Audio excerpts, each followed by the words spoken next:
नमस्कार दोस्तों, आपका हार्दिक स्वागत है एक बार फिर। कल अपन ने संविधान के बारे में पढ़ा था। किसी संविधान क्या होता है। संविधान किसी देश की एक व्यवस्था होती है जिसके अकॉर्डिंग सारे संवैधानिक कार्य किए जाते हैं। तो उसके बारे में अपन ने जानकारी ली थी।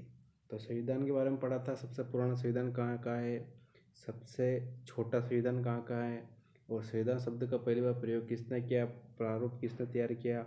उसके बाद अपन ने बहुत सारे अधिनियम आए थे, उनके बारे में पढ़ा था। तो पहला अधिनियम पढ़ा था रेगुलेटिंग एक्ट, जो 1773 में आया था। उसके अकॉर्डिंग उच्चतम न्यायालय की स्थापना की गई थी और बंगाल के गवर्नर को भारतीय गवर्नर जनरल बनाया गया था और उसकी सहायता के लिए 4 सदस्यीय आयोग का गठन किया गया था। उतनी जानकारी अपन ने ले ली थी। आज अपन स्टार्ट करेंगे सेकंड अधिनियम, जो भारत के अंदर सेकंड अधिनियम आया था 1784 का अधिनियम। इस अधिनियम के बारे में पूरी जानकारी लेंगे। तो चलो आइए स्टार्ट करते हैं। अधिनियम 1784, इस अधिनियम को पिट्स इंडिया एक्ट कहा गया था। कौन सा कहा गया था? पिट्स इंडिया एक्ट कहा गया था। इस अधिनियम में द्वैध प्रशासन का गठन हुआ था।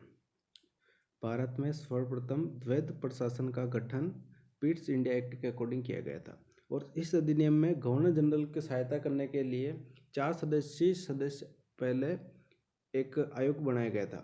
उसमें से एक सदस्य को कम कर दिया गया था, मतलब एक पद को समाप्त कर दिया गया था। तो बंगाल के गवर्नर को भारत का गवर्नर जनरल बनाया गया था। उसकी सहायता करने के लिए 4 सदस्यीय आयोग का गठन किया गया था 1773 अधिनियम के अकॉर्डिंग।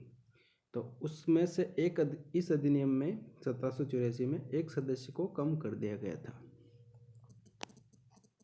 उस सदस्य को कम करने पर उस सदस्य के स्थान पर 6 सदस्यीय परिषद का गठन किया गया और नए सदस्यों को ऐड कर दिया गया।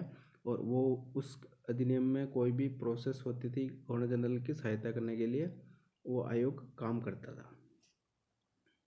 और इस अधिनियम से ये बेनिफिट हुआ, भारत में 2 पार्टों में बढ़ गया था। भारत 2 पार्ट के अंदर बढ़ चुका था। Board of director and board of controller नामक 2 भागों में बांट दिया गया था कि उससे अपने काम काफ़ी इजी हो सके। तो 1784 के अधिनियम में, इस अधिनियम को पिट्स इंडिया एक्ट कहा जाता है। उसमें द्वैध प्रशासन प्रणाली का गठन हुआ था भारत में पहली बार।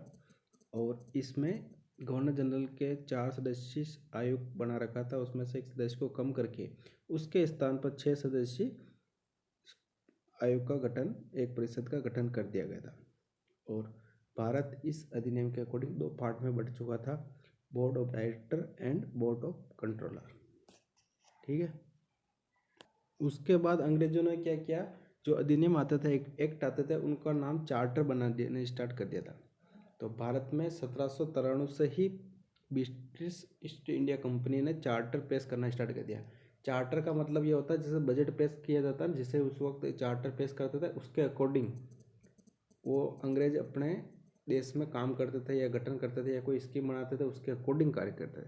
तो भारत में ब्रिटिश ईस्ट इंडिया कंपनी द्वारा भारत में पहला चार्टर कब आया था? 1793 में। तो कभी भी क्वेश्चन पूछता है कि ब्रिटिश ईस्ट इंडिया कंपनी द्वारा भारत में पहला चार्टर कब पेश किया गया, तो सम बताना है आपको। 1793 का अधिनियम के अकॉर्डिंग पहला चार्टर पेश किया था। ये चार्टर है ना, 20 साल के अंदर चेंज होता था, मतलब 20 साल की स्कीम बना देते थे। उसके बाद अगला 20 साल बाद आएगा कि भारत में क्या करना है, आगे क्या रणनीति बनानी है। और ये चार्टर को मैंने बताया जैसे बजट के रूप में होता था, तो इसका अंतिम रूप या अंतिम सिग्नेचर या अंतिम जो भी चार्टर में क्या क्या संशोधन करने हैं वो ब्रिटिश सरकार देती थी। और British east India company Bharat में कोई भी कार्य चार्टर के माध्यम से करती थी। जैसे मैं बताया था, जो बजट होता है, जैसे पूरी रणनीति से क्या कार्य करना है, क्या नहीं करना है, तो वो सारे चार्टर के अकॉर्डिंग लिख देते थे।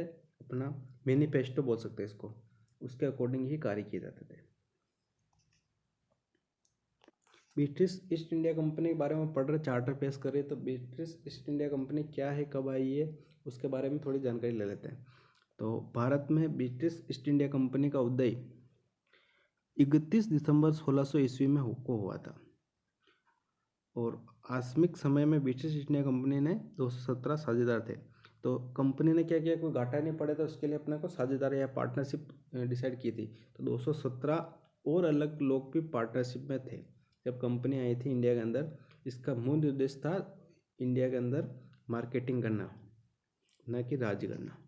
तो 1600 ईस्वी में आई थी, तब इसके साझेदार थे 217। कभी भी एग्जाम में पूछ ले ब्रिटिश ईस्ट इंडिया कंपनी के समय भारत आई तब उसमें कितने साझेदार थे, तो 217। और उस वक्त विश्व की दुनिया में सबसे बड़ी कंपनी थी ये, क्योंकि 217 साझेदार है और खुद ब्रिटिश ईस्ट इंडिया कंपनी है, तो ये दुनिया की सबसे बड़ी कंपनी थी। और इसमें मुख्य उद्देश्य क्या था, ओनली व्यापार करना। और भारत में भी ये व्यापार करने के उद्देश्य से ही आए थे। अब कभी भी क्वेश्चन पूछता है कि British east India company Bharat में जहांगीर के समय सर्वप्रथम 1608 ईस्वी में भारत आई। 1600 के अंदर तो सिर्फ एक बार आए थे या देखने आए थे, ये मान सकते हो आपके यहाँ पे मार्केटिंग करने जैसे है या नहीं है देश के लिए। तो उस वक्त यहाँ के शासक थे अकबर। तो ऐसा पूछ ले ब्रिटिश ईस्ट इंडिया कंपनी का उदय कब हुआ, तो ये आंसर आएगा अकबर के समय 1605 ईस्वी में। ठीक है, 1605 में अकबर था और 1600 ईस्वी में आई थी। लेकिन सर्वप्रथम स्थापित मुगल शासक जहांगीर के सर्वप्रथम भारत में आई 1608 में। 1600 ईस्वी में भारत में उदय हुआ, लेकिन उदय हुआ कि मतलब यहाँ पर कंपनी में अपना मार्केटिंग करनी ऐसा। लेकिन भारत में सर्वप्रथम कब आई, 1608 में जहांगीर, कि उस वक्त मुगल बादशाह जहांगीर बन चुके थे अपने इंडिया के अंदर। और 1609 में ब्रिटिश अधिकारी सर टॉमस रो और कैप्टन हॉकिंस की मुलाकात अजमेर में जहांगीर से हुई। यहाँ से भी काफ़ी इंपॉर्टेंट लाइनें हैं कि जहांगीर से मुलाकात ब्रिटिश अधिकारियों ने 1609 में किन किन ने की, तो इसका आंसर है sir Thomas Roe and Hawkins, दोनों ने मुलाकात की थी जहांगीर को। और कहाँ पे की थी, अजमेर के अंदर। इसके अंदर ये डिसाइड किया गया था कि अपने को मार्केट में इंडिया के अंदर कैसे क्या करना है, क्योंकि मुगल बादशाह ये था जैसे भी कोई भी विदेश नीति या कुछ भी विदेशी वाले आते हैं तो भी प्रधानमंत्री मेन अपना होते हैं, कंट्रोल प्रधानमंत्री के पास होता है। तो प्रधानमंत्री से मिलके भारत में बहुत सारी विदेशी सहयोग किए जाते हैं या ये विदेशों के साथ समझौते किए जाते हैं, तो प्रधानमंत्री करता है। जो मेन अधिकारी होता है या मेन लीडर होता है वो करता था। उस वक्त मेन लीडर मुगल बादशाह जहांगीर था, तो जहांगीर से उन्होंने मुलाकात की थी। तो सर्वप्रथम कौन कौन अधिकारी आते हैं, सर टॉमस रो और कैप्टन हॉकिंस। ठीक है, और मुलाकात करके चले गए। और 1611 में ब्रिटिश ईस्ट इंडिया कंपनी स्थापित हुई। कहाँ पे हुई, मछलीपट्टनम में स्थापित की थी। तो 1611 में 10 और 2 साल लग गए थे इनको मछलीपट्टनम में अपनी कंपनी को स्थापित कर दिया था। इनका मेन कार्य क्या था, भारत के अंदर मार्केटिंग करनी और यहीं पे केंद्र खोलना। कंपनी स्टार्ट करके यहाँ पर प्रोडक्ट बनाना स्टार्ट किया। और 1613 के अंदर ब्रिटिश ईस्ट इंडिया कंपनी ने सूरत से व्यापार आरंभ करना स्टार्ट कर दिया था।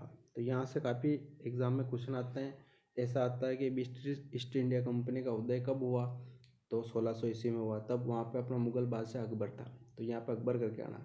और स्थापित हुई तो जहांगीर के समय स्थापित हुई थी। ये भी ध्यान रखना कि वहाँ पे मुगल बादशाह चेंज हो चुके थे। और 1613 में मार्केटिंग सूरत से स्टार्ट कर दी थी, इन्होंने व्यापार करना स्टार्ट कर दिया था। और 1611 में स्थापित हुई थी। तीनों सन बिल्कुल याद रखना है। और आपको मैंने पहले बताया था कि 1793 के बाद 20 साल के लिए चार्टर आता था। नेक्स्ट चार्टर आएगा 1813 का सेकंड चार्टर। तो नेक्स्ट वो आएगा अपने भारत का सेकंड चार्टर कब आया था, तो 1813 ईस्वी में, जिसका अध्ययन अपन सेकंड वीडियो में करेंगे, नेक्स्ट वीडियो में। और आई होप आपको ये अच्छा लग रहा होगा अपनी सीरीज़। इसके अंदर अपने 1784 अधिनियम भी पढ़ा है और 1793 का अधिनियम भी पढ़ लिया, प्रथम चार्टर। उसके अकॉर्डिंग ईस्ट इंडिया कंपनी कब कब उदय हुआ, सब कुछ ये पढ़ लिया। ये काफ़ी बार एग्जामों में क्वेश्चन आते हैं यहाँ से।